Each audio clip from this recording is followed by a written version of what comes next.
Avowed is a mixed bag. Some people hate it, some people love it, but most people think the game is, alright. But no one denies the fact that the combat in this game slaps. The combat is fun, varied, intense, and sometimes can be downright unforgiving. Hey, I'm Eldian Devil, and I used to play every game I touched on the easiest difficulty. But about 7 months ago, I started doing challenge runs, and now I can't enjoy a single game without playing on its highest difficulty and adding some dumbass restriction. So for today's dumbass restriction, we're going to find out if I can beat Avowed without taking any damage. The rules are straightforward. First, I have to play on the highest difficulty, Path of the Damned. Second, I can't take any damage. If I take damage, I'll need to reload my last save and try again. This will require me to learn every enemy's moveset, and I'll need to play perfectly to progress through the game. This means playing perfectly to defeat bosses. This means playing perfectly to defeat small minions, and everything in between. This even means avoiding the hundreds of traps littered throughout this game and not fucking up our parkour. I also should make a quick distinction. This is a no damage run, not a no hit run. Any form of damage I take will result in a reset, even if it doesn't come from an enemy hitting me. Stuff like fall damage and poison damage means a reset. Hypothetically speaking, even if I were to take a sliver of damage from some unknown source about 30 to 40 times from some stupid fucking dumbass bitch ass bear, I would still need to reset. Hypothetically speaking. But on the other side of the coin, if I get hit or block or parry an attack, but I take no damage, this will not require us to reset. On the same page? Awesome, let's get started. When it came to picking my stats, I didn't know exactly what I wanted, since I'm doing this run blind. But I knew two things for sure. I wasn't going to need more health, and that I would need to be dodging a lot. So I dump all my constitution points and put a good amount of points into resolve to increase my max stamina. Your starting weapon in this game is determined by your stats, and somehow my stat mix started me with a spear. At first, I wasn't sure that would work, but I was wrong. The first group of enemies were Zarups. The spear I have lets me keep my distance and has a good amount of stun on it. The higher stun stat a weapon has, the more likely it is to stagger enemies with each hit. It also fills up their stun meter. When filled, it'll stun an enemy and allow you to do a special hit for more damage. But for now, the stagger is much more important. My spears stop enemies mid-attack, allowing me to never really need to dodge. If I were to be using a sword instead, which has a lower stun stat, I would not be able to stagger the Zarups and would have a bad time. After the Zarups, I meet with my first roadblock, the Zarup guard. He forced me to reset about 10 plus times. He has the ability to tank a hit, causing him to ignore the stagger from my spear. He has a spear with a lunge attack that is damn near impossible to dodge, and he's a parry god. Did he just parry me? What the fuck? Eventually, I take him out, but that's just the start of this encounter. A group of enemies spawn behind and in front of us. Most of the enemies are no problem. There are more shield guys, but I've had enough practice now that I can baby them. I struggle and fight against more little Zarups until I reach the end of Tutorial Island. I was very lost.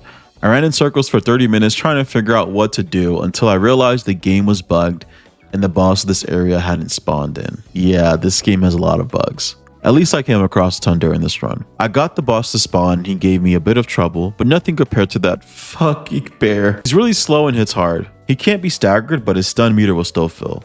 His scariest move is this. Whoa, okay, that's dangerous. And he has an AoE attack that can catch you lacking if you're not careful. As his health goes down, he gets faster and faster. His regular attacks become a problem, but his dash attack is even faster and much scarier. When he's near death, his combos are extremely quick and sudden. They're much more sporadic, and all his finishers have an AoE now. I had to reset many times when he was just one hit away from death, but after 20-ish attempts, we mastered his combos. He's won. Oh my god, he almost ended. Oh, that was so close. It looked like that hit me, but it didn't. Or at least I didn't take damage from it. Jesus Christ. I reach land and get Kai as a companion.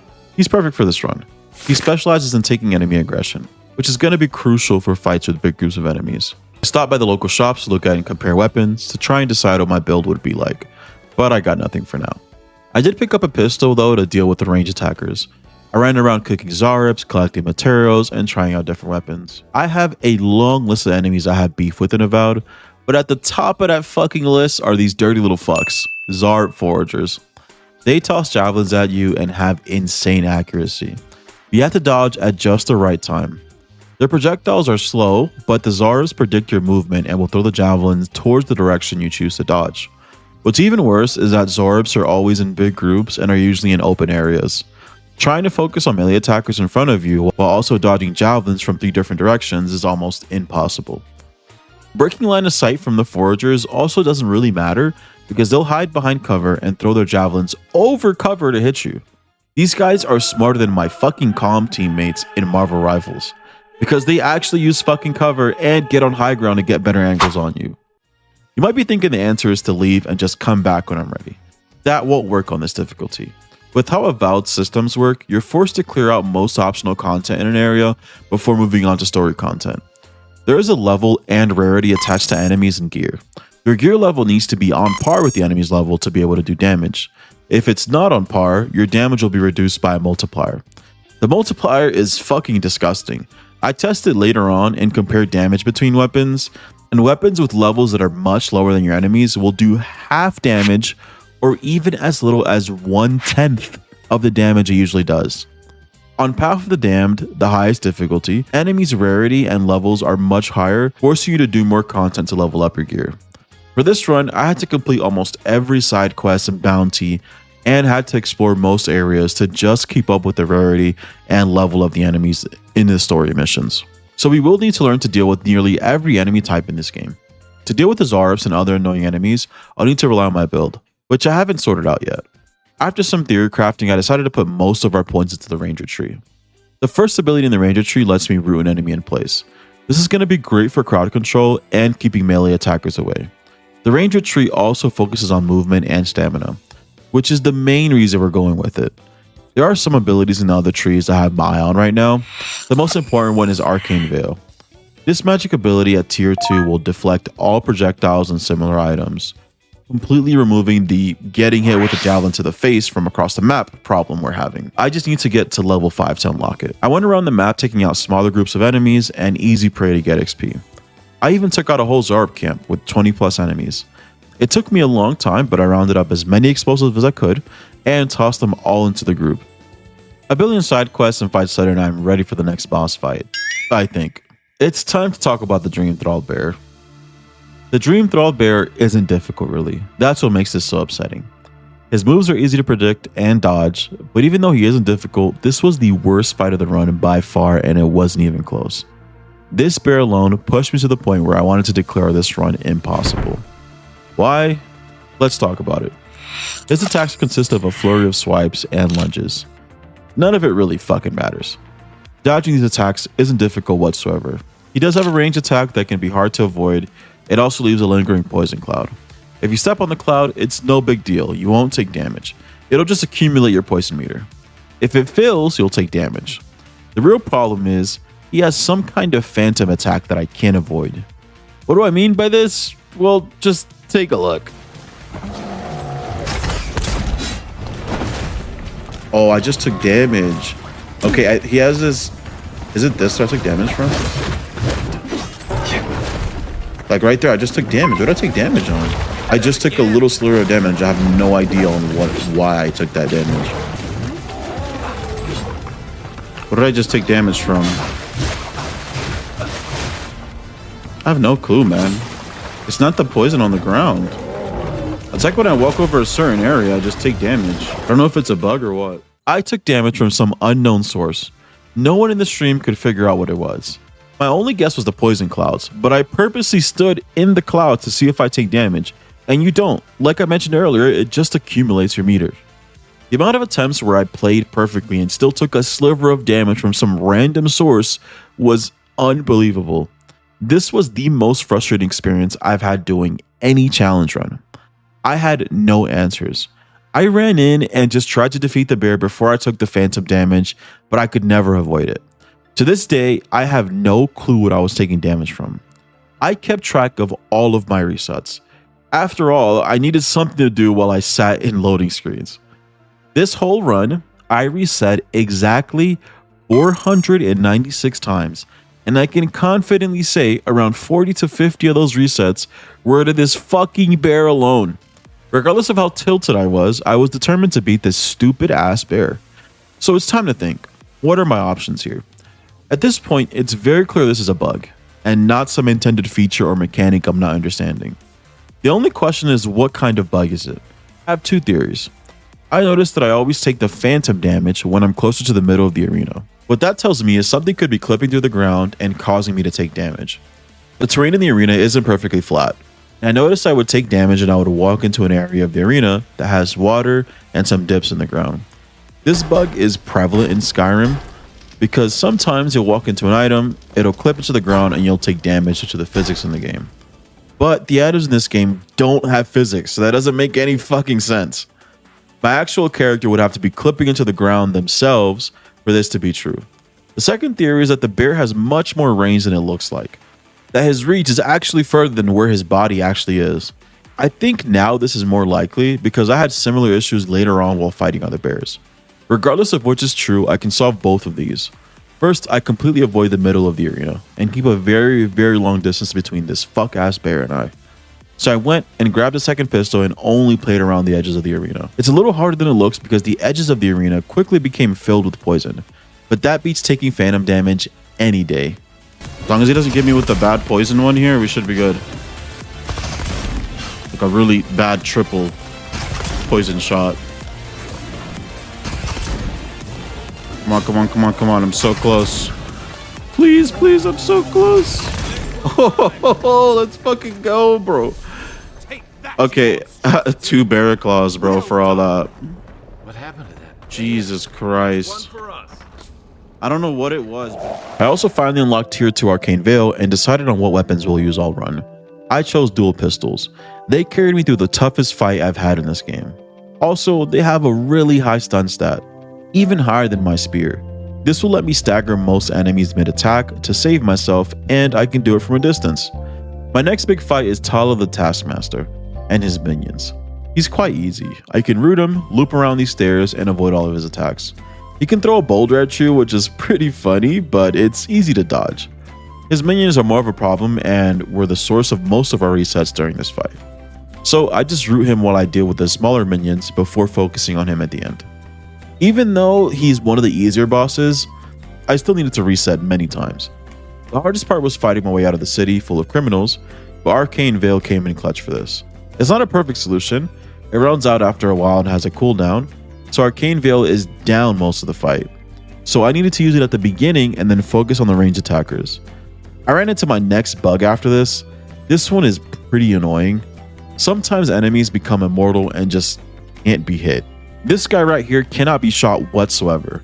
Some of Avowed's enemies are unattackable before certain conditions are met, and for some reason they stay that way during a fight. It happened many times during this run, and the only answer is to reload your last save. I went on a mission to complete every bounty in the area to level up my gear. Many of the bounties in this game are even harder than the main story bosses, but give great loot. Nasib the Spider was a pushover. Pure melee attackers are super easy for us to deal with since we can root them and just shoot them from a distance. The only noteworthy bounty that felt like getting hit with a baseball bat for 2 hours straight was Octave the Firebrand. This is my first encounter of this kind, and there are many more to come. This type of boss fight has waves of enemies you have to fight alongside the boss. In most games, taking out the boss will make the enemies disappear, or at the very least stop spawning new enemies. That is not the case in Avowed. The waves of enemies will spawn no matter what, so the usual strategy of hard targeting the boss isn't going to work. In these encounters, I have to whittle down the waves of enemies to avoid being completely overrun. Though it took me many tries, I eventually was able to complete the fight without taking any damage. There are 3 waves of enemies that spawn in the same location each time. After memorizing the spawns, all I had to do was position it correctly behind cover, away from their spawns.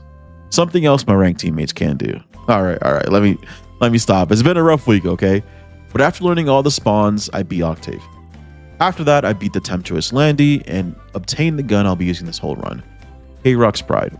It's a unique weapon that deals shock damage and has a chance to cast a lightning attack on nearby enemies. We're nearly done with the first region. We'll just need to defeat the final boss of the area, Igwolf. Big Wolf is not too bad, except for the fact that he can go invisible and appear anywhere in the room. Usually he appears right behind you, but if you just so happen to memorize the stance he hits before he goes invisible, you can root him in place, forcing him to be in perfect face shooting position. He does have a lunge attack that locks on pretty well, which caught me lacking a few times. But once you get him low enough, he'll regain all his HP, which only prolonged his death a little bit. All that's left now is to head to the next region. With the next region comes new materials to upgrade weapons, more bounties, new enemies, and of course, some new bullshit to deal with. Like I said earlier, I'll have to complete nearly all the content in each region to progress the story. It would be kind of ridiculous to go over all of it, but I'll go over new enemies in the area that gave us trouble. The enemies in this area are faster than the first region. These little spore guys will run at you full speed while the sporelings in the back spit poison at you. They're not too bad. They're still Zarbs and they still suck. The real problem in this region are the enemies that have these magic Gatling gun attacks. They shoot at you really fast and are not deflected by Arcane Veil. Apparently, it works for everything but magic. Some spores have the Gatling attack, but the real menaces are the Dilemgans. I spent most of my time in this region trying to kill them. These Dilemgans you're watching now are just random nameless ones, and they kicked my ass. These fake ass Spriggan group bitches are the worst. They have different variations and they all suck. The Grove Tender can summon a ton of minions that will quickly overwhelm you. The Scorch charges at you with a shield and AoE attacks. The Tempest has an electric Gatling gun attack that is pretty much unavoidable. If I can see the attack winding up, I will 100% get hit by it. I move on to deal with other bounties while I figure out how to defeat them. I decided to fight the Beldurano. This is a big ass elemental rock. These rock monsters aren't difficult to fight, just hard to read. I have no idea what it's going to do next. Like, ever. I mean, it has no arms or legs. How the fuck am I supposed to know what its next attack is? I mean, look at this. Is he A, going to do an AoE attack, B, going to do a range attack, or C, lunge at me and try to ruin my day? Whatever your guess is, it's as good as mine. So since I don't know what these rock guys can do, I just have to be very cautious and always keep my distance. Plus, make sure they can never see me. Oh, the answer is C, by the way. Congrats on getting it correct.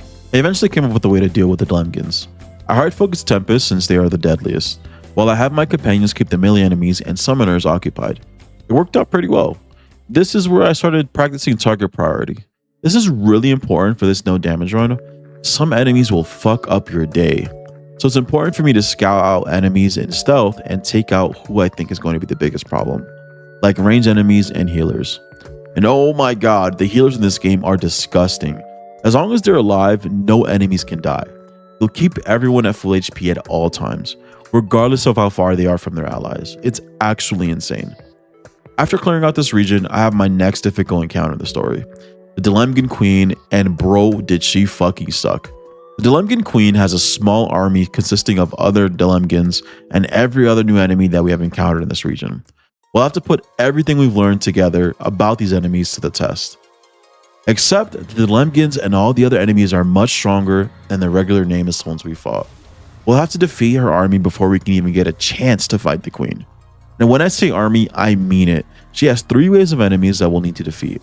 The waves are continuous, meaning there isn't a break between each wave, and the next wave of enemies will spawn before you even deal with the previous wave. On top of all that, this arena is cheeks. There's nowhere safe to hide. There's 3 pillars that offer cover in the arena, but they're all very far from each other, so traveling from cover to cover will certainly result in me getting hit. Then to top it all off, the enemies have set spawns, and all of the spawns are right on the pillars.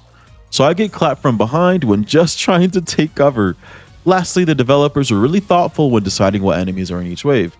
Each wave has melee attackers, small fast enemies, and worst of all, the Dilemgans with the stupid electric Gatling gun attacks. As you can probably tell by the footage on screen, the Gatling attack ended this fight early so many times. There seemed to be no way through this without taking damage. No amount of luck, no big idea, or well thought out strategy was going to end in victory. Or was there? I bashed my head against the metaphorical wall that is this god-forsaken fight, and I have learned everything there is to know about this stupid ass fight. There are about 17 enemies that'll spawn throughout this entire fight. What enemies aggro onto me or onto my companions at the beginning of the fight is entirely up to RNG. You see, to start the fight, I have to initiate dialogue with the queen, and where my companions end up after the dialogue is random. I can force the enemies to aggro onto my companions by using an ability, but I really need this for later on in the fight. So to have the ideal situation, I need Queen's Malice, the Gatling gun enemy, to aggro onto my companions instead of me. Then I can hard target her safely. After that, I take out the next most dangerous enemy. It turns out the next wave of enemies will only spawn once there are 2 enemies left, so I just have to leave the 2 weakest enemies for last. I memorized all the exact spawns of every enemy in this encounter. There unfortunately is not a safe place anywhere in this arena to stand. The enemies spawn at each pillar. I decided the best thing I could do was to stand where the weakest enemy will spawn and take them out immediately. After that, I need to focus Queen's Malice again. Once she's down, I can freely move around the arena. Lastly, we'll need to deal with all the melee attackers. This is easier said than done, but with target priority and keeping a very close eye on the mini-map for any enemies that'll spawn behind me, we managed to make it to the Queen. We've gotten this far before, but I've been fucked by the Gatling attack. This is what I saved my companion's ability for, to force aggro from the Queen's Malice while I focus the Queen and finally take the win. Fight our way through some minor bosses and regular enemies until it's time to leave the region. I don't know much about the story, I haven't really been listening, but I know for sure that this woman right here burnt a whole village of minorities because, racism, so she gotta fucking go. This fight is somehow even more difficult than the Queen, which is probably why this fight is optional. But the fight's not optional for me. There's no way we can just let her get away with this. She beats me dozens of times, but I'm determined to not let her walk free. This is quite similar to the Queen's fight with a few minor changes. First off, the boss can be fought immediately, and this fight has a few waves. There are much more enemies in each wave than the Queen fight. The melee attackers are all on the low ground with the healers, and the range attackers are on the high ground shooting down on us. The healers have to go first always, since nothing will die with them around. Please take notes if you play ranked Marvel Rivals. Then I need to go off to the right or left area. It's the only safe place from the range attackers. The right area has enemy spawns, which I have learned the hard way. There's also a river which, if you are not careful and are bad at games, you can electrocute yourself with by using your lightning weapon. Not speaking from experience, this didn't happen to me, of course. I'm great at games. It also doesn't happen again a few times. So the area to the left is the best place to be. The range attackers now also have guns. Bullets are a lot faster than javelins and arrows. They're quite hard to dodge, but they are nothing compared to the Gatling attacks. It took a lot of practice, but eventually I learned how to dodge the bullets. After the first wave of enemies, the range attackers will drop down and follow me to get LOS on me. But thankfully, Arcane Veil can deflect bullets too. And after about 30 or so attempts, I took her out and finally move on to the next region. This region is a barren wasteland that ditches all the nature-themed enemies of the last one and replaces them with Dream Thralls, which are feral zombie-like monsters. They are fast, wild, and unpredictable. Exactly all the things I don't want in an enemy in a run like this. But they're kind of dumb. This area also introduces beetles, who are scary as hell. God, these things are fast. What the fuck? Oh my god. They're so gross and so fast. Good thing I just invested in a slow time perk for my guns. I don't think I'd be able to keep up with all the fast enemies without it. To get into the main city in this area, we'll have to fight through 20 Dream Thralls, which normally would be an absolute nightmare. Thankfully, there are a dozen guards here who would be happy to be our meat shields. This region is a fucking headache to navigate. Nothing on the map makes sense, and I was constantly getting lost. So if I go to an area where I needed to complete a bounty or a mission, I just had to see it through. Because there's no way I'm spending another 20 minutes trying to figure out how to get back to where I was. Even with it taking forever to defeat enemies who are much higher level than me, I'm pretty sure I still saved a ton of time by not having to figure out how to get back there again. Also, even with completing all the quests and bounties that I could, I'm still way too underleveled for the enemies in the area. This is intended for this difficulty. If I was in a lower difficulty, my level would probably be on par with the enemy's level. The level gap doesn't really increase the difficulty in any way. Everything just kind of becomes a bullet sponge and can one-tap me. That doesn't really matter since I reset on each hit anyways. It just makes these battles drag on forever and turns each small encounter into a marathon. It made taking damage soul crushing, especially towards the end of boss fights. Having to reset after attempting a 10-minute battle was just awful. And instead of putting you through the slog of watching me fight each boss in this region for 10 hours, I'll show you the damage comparison between a weapon that is on par with an enemy's level versus a weapon that is just 3 levels below. I chose 3 levels because that's what my weapons are at while completing all the side missions of this region. It's also when the skull icon will appear over an enemy's head. Jesus Christ, look at that difference. 697 versus 83. That's a huge gap. If you're curious as to what the ratio was, the underleveled weapons did 12%. 12% of the damage of the other weapon.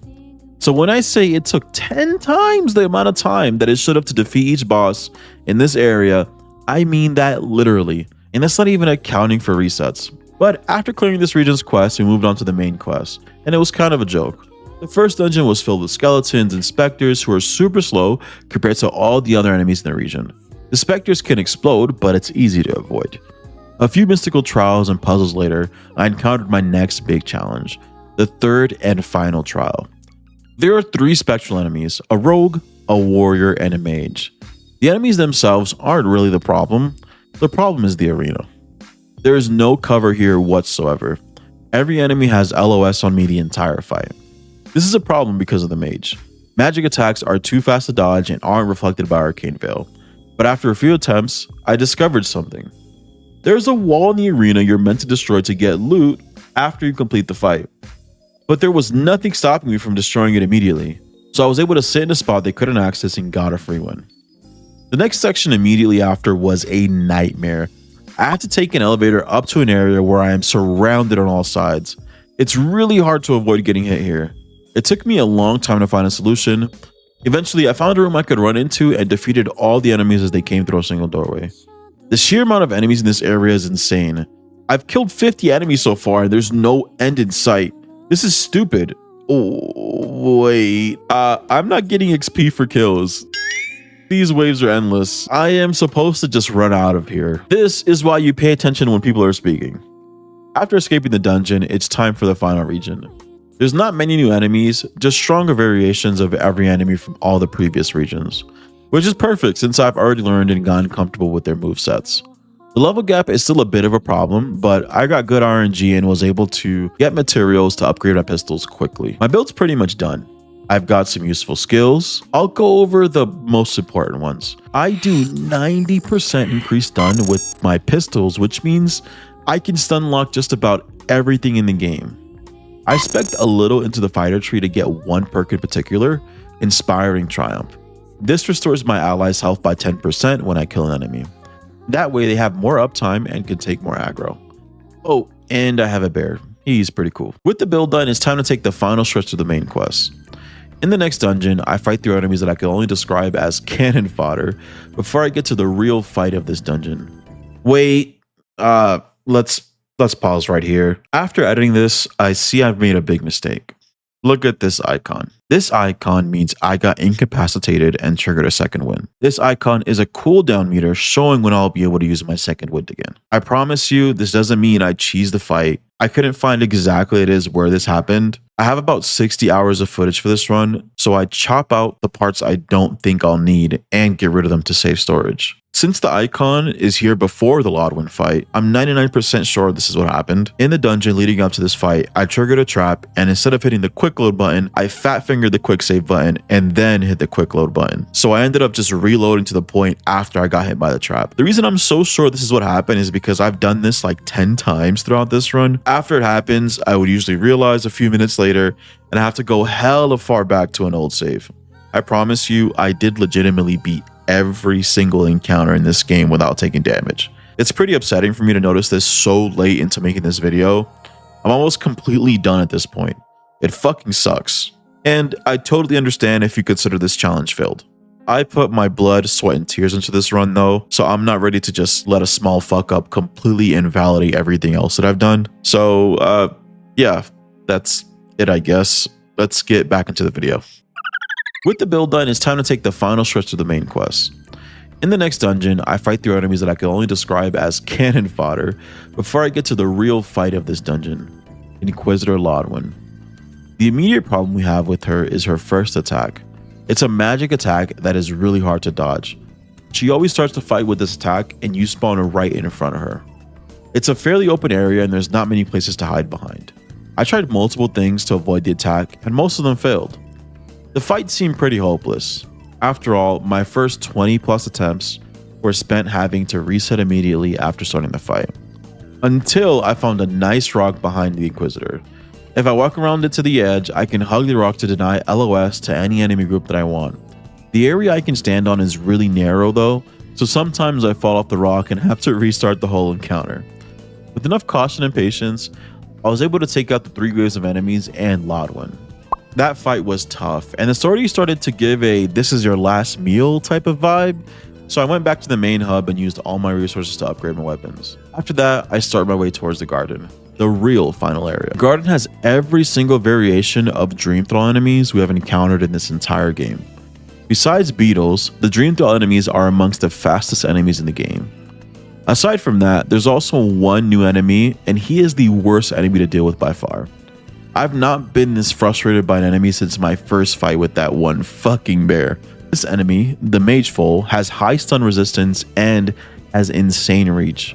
When you're fighting him, wherever you think his reach ends at, triple it. That's the only way you can avoid his attacks. His main attack is a long sweeping motion, so dodging it doesn't really work unless you're dodging backwards.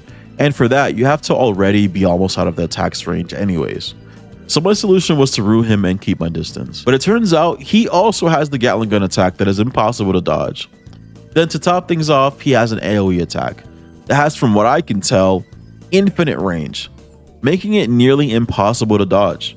Winning this fight without taking damage was pretty tough. After several attempts, I learned a few things.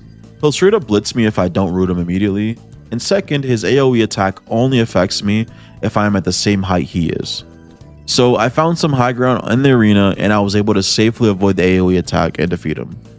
Good thing the high ground was there. If I was forced to fight one of these guys without the high ground, this one would be oh shit. This fight goes the same, except I picked up a necklace that lets me summon 3 skeletons on the way here.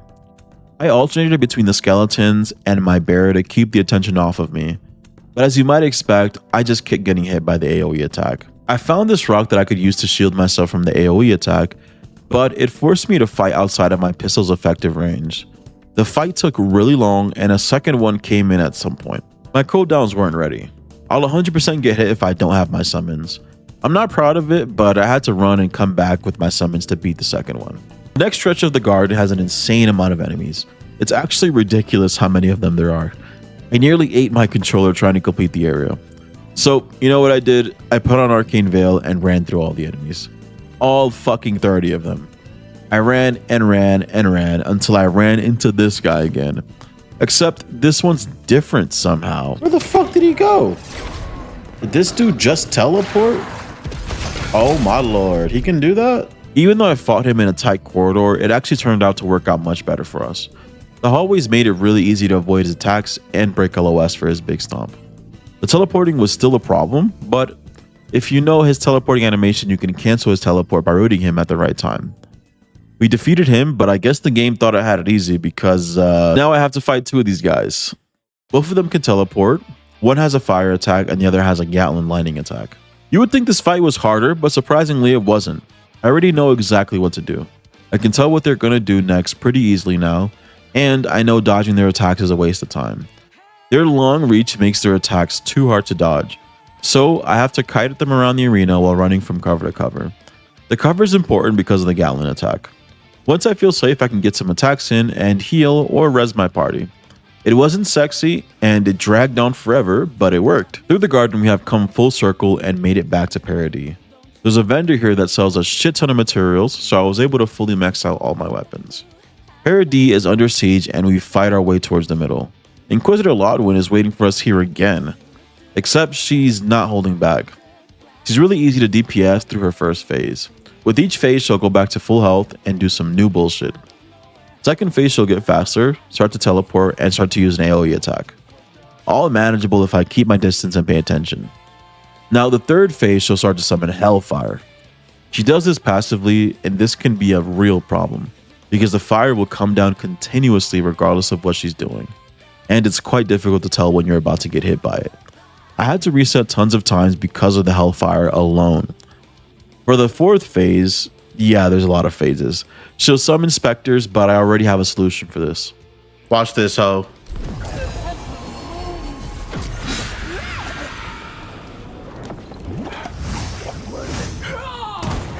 Oh my god. The almighty push you just saw me get hit with is a complete bitch to dodge. I don't really know what you're supposed to do to dodge it.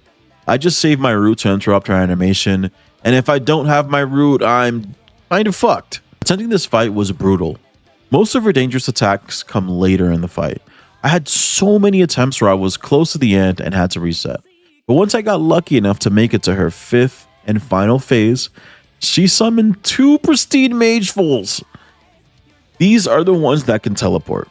Unlike all the other boss fights in the game though, defeating Lodwyn will make the other enemies disappear.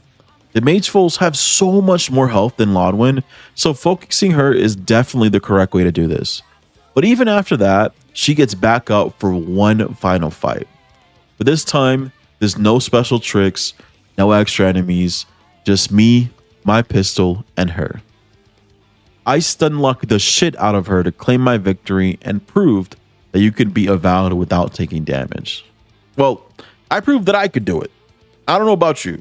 Jokes aside, thanks for watching. You are worthy and beautiful, and I will catch you next time.